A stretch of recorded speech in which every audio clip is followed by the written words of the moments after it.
Ayrıca ona kocaman bir alkış istiyorum. Çünkü beni çok destekliyor, çok değer veriyor. Ona özel bir alkış istiyorum.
Özdeğin Polat Bey'i yapmışlar.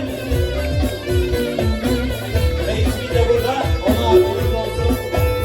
Aslında buraya gelseydik daha güzel olurdu ama hep beraber buraya gelseydik. Orada Türkçe'de olmaz.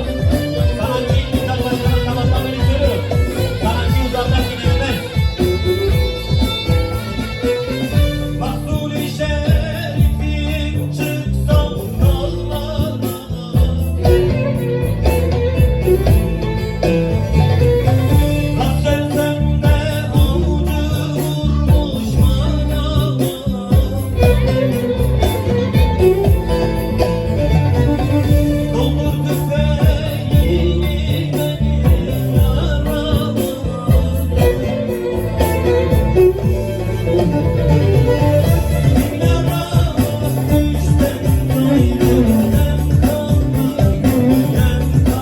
Thank you.